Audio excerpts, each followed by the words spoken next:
Today we have a shootout of two of the greatest cars of all time. Of course, the Nissan Leaf, pushing the envelope in terms of EV technology, and Tesla, a legacy auto manufacturer.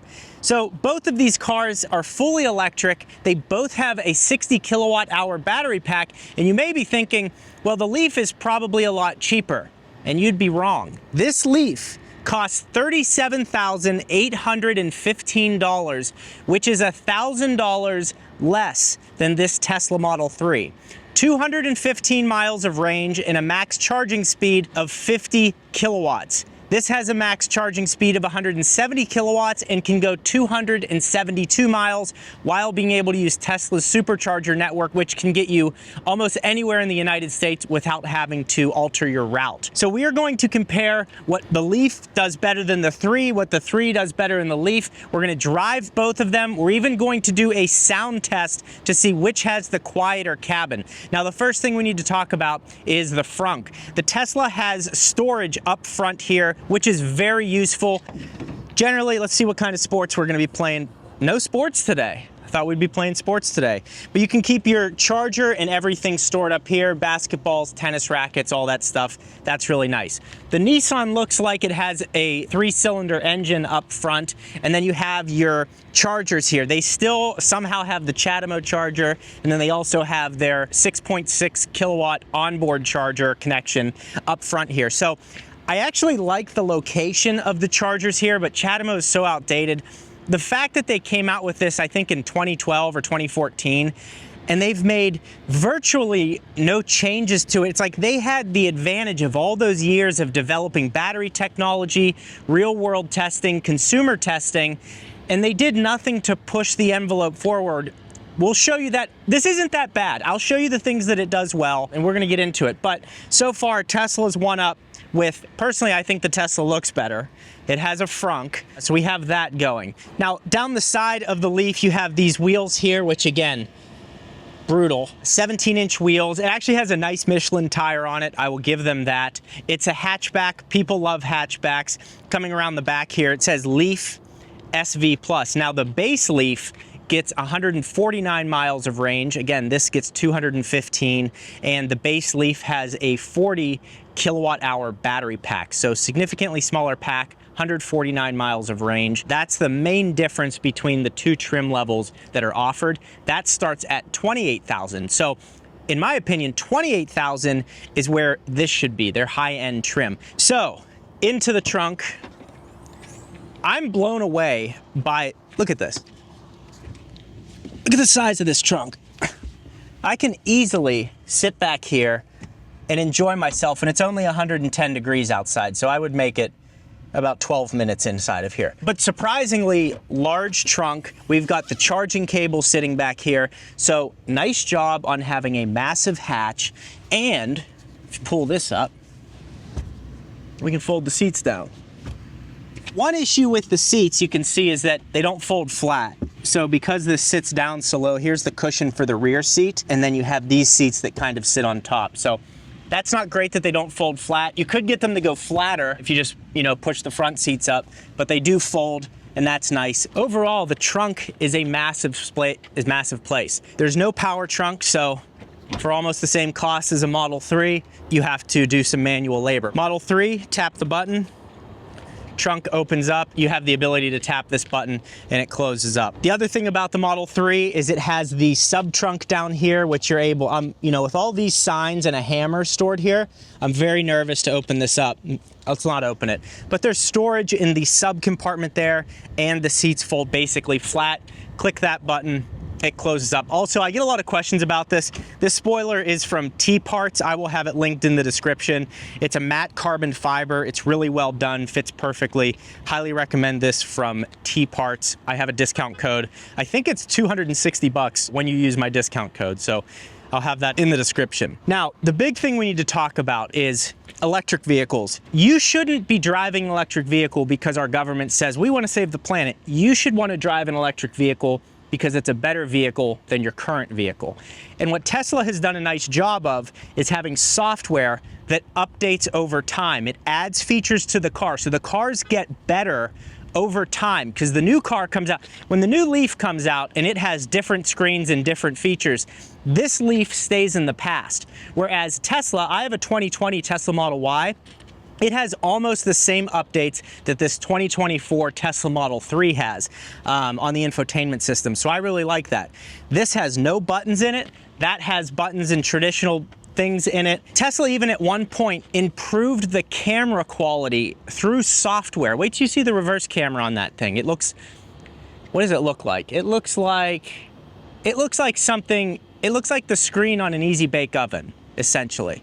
Just see how bad the reverse camera is. That's like 2015 technology they have in this, but it does have the above view, which Tesla does not have still. So there's a win. So onto the Tesla interior, just has a simple futuristic look. Now, admittedly, I think sometimes they go too far, like the turn signals are now buttons on here. So, you know, sometimes I'm like, could I just have my shift stock back? But they say the best part is no part, and you know, they're just, you know. And once you get used to it, it's fine. I just find that going like this or this is much easier, but it's a very clean interior. Heated and cooled seats, standard on all Model 3s. Excellent sound system. You have the charging network. You have this infotainment system that you can watch YouTube on, play games on. You have an infotainment screen in the back that I forget to talk about. And on top of that, it does 0 to 60 in 5.8 seconds, and that's the slowest one. So you have all of these features that it's great to drive, great software, great technology, and Tesla's now building cars with quality. The sound deadening on the interior is much better. The fit and finish is tighter. All the complaints that people had before, I feel Tesla addressed on this Model 3. So let's go to the interior of the Leaf. So the interior of this is, it's just outdated. And I drove the Nissan Ariya. Had a nice interior, it was spacious, it had nice performance, so I know they can do it. Why not integrate those screens into the Leaf, bring it into the future? These air vents, and not that air vents need to look great, but I mean, they just look dated, sitting on top of this, it's attached by Elmer's glue. I just feel like they have so much more potential in this vehicle, and they have an advantage of making an electric car for all these years, understanding the manufacturing process, all of that, and then having real-world feedback and data that they just haven't taken advantage of in the Leaf. Steering wheel here, it's a basic Nissan wheel, it's fine, has a bunch of buttons up here. The screen in front of you is terrible. It just doesn't have a lot of relevant information. Your charge screen, you know, what you want to have on there. I'm just trying to get back to like a normal, like right here, battery temperature. And it just shows an obscure bar with no reference. I mean, okay, this is cold and that's hot.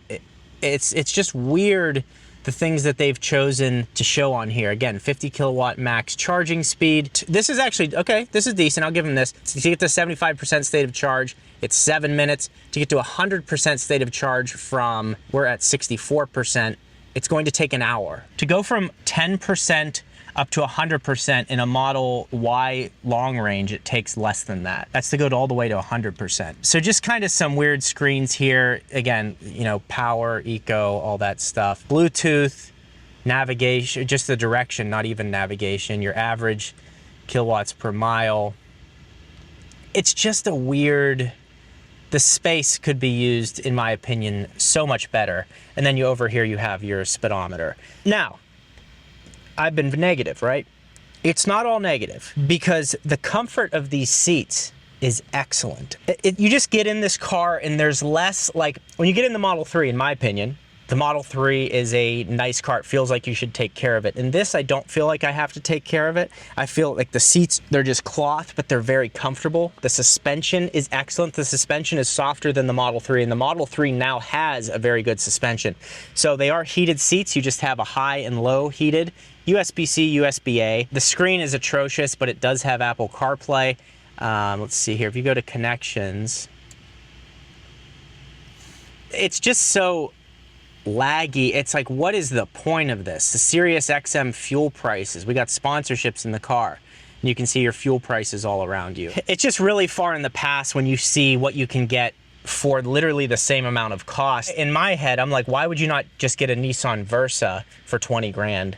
and you're going to get an efficient car with decent technology, and you don't have to worry about charging. And if this is 38 and that's 20, it's going to take you it could take you 10 years to get up to the cost of the Leaf at $38,000, putting money on your car and gas. So I don't know, but for an around town, you got to look at the deals that you have around you, because this would be a comfortable, cheap, fun car to be taking to work every day. Sound system's not great, but it is comfortable. Driving an EV is nice. I think that part of it is nice. I think the comfort is nice, and I think it drives decently. It is front wheel drive, so when you floor it, it like torque steers back and forth.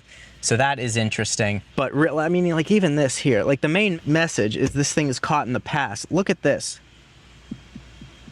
What is there, a secret transmission? So if you want to do an engine swap, like, it's crazy. That back floor should be totally flat to make it more usable for someone to sit in the middle here. Again, if you can get some crazy lease deal on this, I can't imagine purchasing this though if it was dollar for dollar straight up over a Tesla Model 3. Even if you hate Elon Musk and you're like, I don't want to ever give him a dollar, you yourself are going to suffer at the cost of that. So I know that Nissan can do it because they've done it with the Aria. They need to bring those updates to the Leaf because it is very far in the past and the pricing is way out of whack. So what we need to do now, it also doesn't have a sunroof, and I've actually come to appreciate that because the sunroof gets hot in these things and whatever. But let's take this thing for a drive. For some reason, it smells like a stripper showered. It smells like a stripper who showered in this thing. I don't know why. And it's actually not a bad smell. That's just the smell that comes to my head. And can't even, I've never really even been in that situation, So I don't know why I think that, but I do. The other thing that people worry about with electric vehicles is the battery going out and that being a big expense to have to replace. Both the Leaf and the Model 3 have an 8-year, 100,000-mile warranty on the battery. But this has a 3-year, 36,000-mile bumper-to-bumper warranty. The Tesla has a 4-year, 50,000-mile warranty. So the Tesla has 14,000 miles more warranty and an extra year bumper-to-bumper covering that thing. So not a good base warranty on this, but the battery warranties are the same. It's also worth noting that the Model 3 long range and up have 8-year, 120,000 mile warranties on the drive unit and the batteries themselves. So just another minor thing. So let's take the Leaf for a drive to see what the decibels are at 70 miles per hour and compare that to the Model 3. Before we get too deep into this review, today's video is brought to you by Delete Me, which is an online security service which removes your personal information from the internet. I've been using them since December and it's been excellent. Since December, the robocalls have gone to almost zero because Delete Me has scanned 28,388 listings with my information like phone number and address, and they removed it from 286 sites, saving me a ton of time and keeping my information private. Delete Me starts by having you fill out a profile of your name, common spellings, your phone number, address, or previous addresses you've lived at to find your information that data brokers are selling. These data brokers organize your data and then license it to sell to other brokers or organizations interested in that data. From here, Delete Me will generate your first report, and it can take a few days all the way up to a month to get your information removed from the internet. But the best part is they keep removing your information every 3 months when it pops up on websites. Their privacy advisors even handle custom requests to remove your data if you find it somewhere random on the internet. So Delete Me is offering Gjeebs viewers 20% off Delete Me US consumer plans when you go to joindeleteme.com/Gjeebs20 and use promo code Gjeebs20 at checkout. That's joindeleteme.com/Gjeebs20, and I also have a link for international plans in the description of this video. Delete Me, thank you for sponsoring this video. So the interesting thing right off the bat is putting this thing in gear. You can see that park is over here and it shows you how to route it. So reverse is down and up, and then it goes back into that position, and then drive is there. And then if you tap it again, it goes into B, which I think stands for brake, or your E pedal here, which is single pedal driving. So that changes your regenerative brake feeling. It's weird at first, but you get used to it very quickly. And then you have an eco mode here, which when I click it into eco mode, it adds 7 miles of range, doing probably something to the air conditioning and just gives you a little bit more range, which I can actually appreciate. That's a nice feature that they have built in. But let's take this for a drive to see how it is. Driving the Leaf, flooring it, and you just have this torque steer that rips the wheel back and forth. That's funny. It is quick. It's not a slow car by any means. It's got some pep to it. And the suspension is really nice done. I mean, it eats up bumps in a nice way and has very comfortable seats. The comfort on this is great. They've done a really nice job with that. But the Model 3, so the new Model 3 on this section of road here going 70 miles per hour, got 55 to 56 decibels. So we are going to now test this AC off, good call, at 70. Let's get it up to speed here.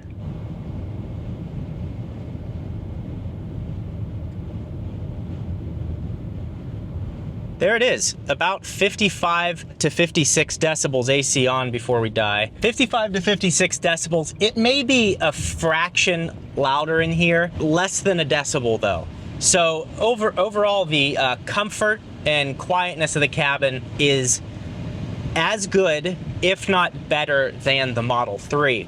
Really where this thing lacks is in technology and just the whole interior experience, even like their driver assist feature. You know, Tesla has autopilot, which is free with every Tesla.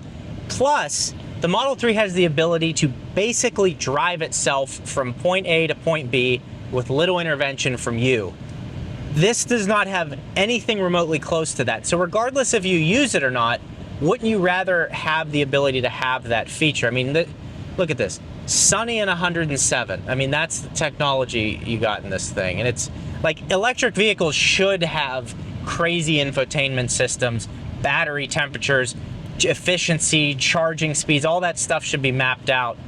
And this is just so far from that. So it does have dynamic cruise control and lane keep assist and all that type of stuff. And you can adjust how far you follow someone. Again, it's nice to be in, and there's also a sense of no one's looking at you in a Leaf, no one's judging you, no one's anything. And whereas Tesla sometimes, I think you can sometimes feel like, because there's so much talk around Tesla, that all these other brands are just left in the dark. You don't have that with the Leaf. You just blend in and you go about your business, and that's that. So what we're gonna do right now is get out of the Leaf and jump into the Model 3 and just get a refresh of how that feels back to back driving the Leaf compared to the Tesla Model 3. Driving the Model 3, immediately it's a more planted, more agile feeling vehicle. There's a far less body roll. I will say that it's not as comfortable, but it's still very comfortable. It's just the Leaf is so soft and cushy. I mean, it's like you're riding a couch up the road. This just has a bit more of a sporty feeling to it, and that's not a bad thing. The other nice thing is, since these are leather or vegan leather, whatever nonsense they want to call them, seats, they are cooled, so that keeps you more comfortable in here, doesn't let you have back or grundle sweat, which can be a problem whether you're male or female. So that's a nice thing. Hey, do you think that guy could maybe like clean his wheels ever? Anyways, the immediate thing you notice in here, I mean, look at this infotainment system. You can see there's a charger right here. You can see there's 7 stalls available. 3 cars are en route to that charger. You can see the charging speed. You can see the cost, the time of day. There's even pictures on this thing showing you what it looks like. Like, do you see what I'm saying here? Like, I don't care to defend Tesla or make anyone look bad. I'm just comparing two vehicles, and you're going to spend your money on this. And my question is, are you actually going to go and spend your money on something that costs the same as this but is in the past? On paper, I understand the dealerships have incentives. So, you know, on paper, it's just crazy to me. High fidelity camera with blind spot. I can move this around on the screen. And these are American made vehicles. Like, it's quick. It rides nice, great sound system, all that stuff. I don't know. You can just it's easy to go ahead and test drive a Tesla. You go online, you sign up, you do your test drive, right? Yeah, so I just think it's kind of a no-brainer to go with the Model 3, but the Nissan Leaf is very comfortable, it's efficient, it's low to no maintenance, and it could be a great commuter to work if the price is right at the dealership. Now, if you are going to buy a Tesla, you want to save $1,000, I will have Andrew's referral code down in the description. You get $1,000 off your vehicle, and Andrew, who does the camera work and editing for my channel, he will get $500 towards maintenance or accessories. So you can save $1,000. I'll have it linked below. And if you want to see me compare my Model 3 performance to Subaru's new WRX TR, click this video right here. That will be very helpful to you in seeing a comparison of a traditional sports car versus a new electric vehicle.